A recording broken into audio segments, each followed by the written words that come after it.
de la communauté guinéenne de Memphis, messieurs les présidents d'associations guinéennes représentés ici, honorables sages de la communauté, madame la secrétaire générale du bureau exécutif de l'association des Guinéens de Memphis, monsieur le président d'honneur du CGE, de la GICA en même temps, chers compatriotes, distingués invités, mesdames et messieurs.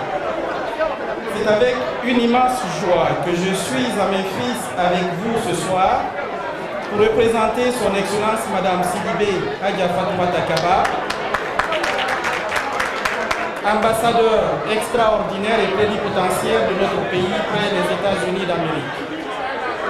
Elle aurait bien voulu être parmi nous, mais les contraintes liées à l'arrivée d'une délégation gouvernementale devant prendre part aux assemblées annuelles de la Banque mondiale et du FMI à Washington l'ont empêchée.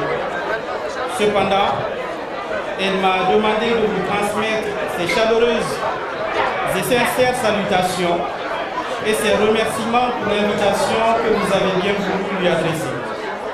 Chers compatriotes, peu importe le jour, la date du 2 octobre 1958 est à célébrer tous les jours que la communauté guinéenne se retrouve. Autour de cette date repère, nous perpétuons l'œuvre historique de nos devanciers. Camarades Sékou Touré, Bari Diawandou, Saïfoulaye Diallo, Hadja Mafouri Bangoura, Lansana Diabogui et tous leurs compagnons. Pour la Guinée, ils ont transcendé les divergences de vues politiques afin de nous montrer le chemin de la liberté dans l'unité sacrée de la nation. Courageusement, tous ont réussi le 28 septembre 1958 à tourner le dos de la Guinée au système colonial. Je voudrais donc rendre un vibrant hommage à ces femmes et hommes d'État, mais aussi à tous nos vaillants héros anonymes qui se sont donnés corps et âme pour défendre dans une communion totale non seulement notre dignité, mais aussi et surtout les valeurs de culture et de civilisation de nos communautés. Mesdames et messieurs, chers compatriotes, cette année, Monsieur le Président de la République nous invite à nouveau à nous inspirer du passé pour construire le futur ensemble, en mettant en lumière la place de la Guinéenne dans la lutte pour l'indépendance nationale.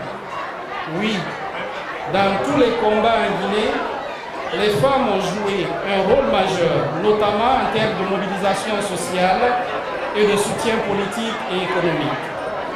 Plusieurs figures féminines de notre pays sont devenues emblématiques depuis la fin des années 1958. Il s'agit par exemple de Mbalia Camara, Hadja Lofo Camara, Jeanne-Martin Cissé, la première femme présidente du Conseil de sécurité de l'Organisation des Nations Unies ONU, et plus récemment, Hadja Rabia Toussera Diallo. Ces femmes sont donc des icônes, mais surtout des Guinéennes, devenues pour plusieurs générations d'Afrique et du monde source d'inspiration. Et comme l'a dit le président de la République dans son discours à la nation, les femmes guinéennes demeureront un exemple à suivre, car leurs luttes passées éclaireront les actions présentes et futures. Mesdames et messieurs, chers invités, depuis son arrivée au pouvoir en 2021, son Excellence générale de corps d'armée Mamadi Doumbouya, président de la République, a lancé des initiatives spécifiques pour l'émancipation des femmes en Guinée, abordant des aspects clés tels que la participation économique, la représentation politique et l'accès aux services sociaux essentiels. C'est le lieu de rappeler par exemple les actions du CNRD visant à renforcer l'inclusion des femmes dans le processus de développement socio-économique de nos pays, notamment à travers la vision Simandou 2040. Ce programme, axé sur l'exploitation des ressources minières de la Guinée, n'est pas seulement une initiative économique, mais une plateforme où les femmes jouent aussi un rôle crucial dans la mise en œuvre du projet. En outre, son Excellence Mamadi Doumbouya a mis l'accent sur la participation des femmes lors du dialogue politique inclusif interguinéen.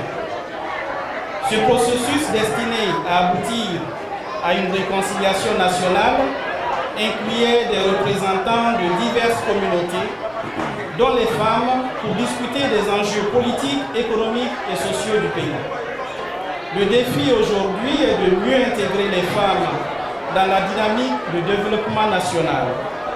L'espoir est que le méga-projet Simandou, les réformes éducatives, la promotion de la santé des femmes et les efforts pour réduire la pauvreté soient autant de leviers qui garantissent une plus grande autonomie des femmes dans la construction de la Guinée de demain. Chers compatriotes, dans cette perspective, nous devons tous apporter notre contribution à la concrétisation de cette volonté pour la transformation positive de notre patrie, terre de richesse et d'innovation. Pour terminer, au nom de son Excellence Madame Sidibé Hadja Fatoumata Kaba, ambassadeur extraordinaire et plénipotentiaire de la République de Guinée près des États-Unis d'Amérique, je formule mes vœux les plus sincères pour le développement accéléré de notre cher pays. Puisse la Guinée continuer à progresser sur le chemin de la paix, de la prospérité et de la justice sociale. Ensemble, inspirés par les luttes et les sacrifices de nos ancêtres, préparons un avenir brillant pour notre nation et surtout pour les générations à venir. Bonne fête de l'indépendance à toutes et à tous. Vive la République de Guinée. Je vous remercie de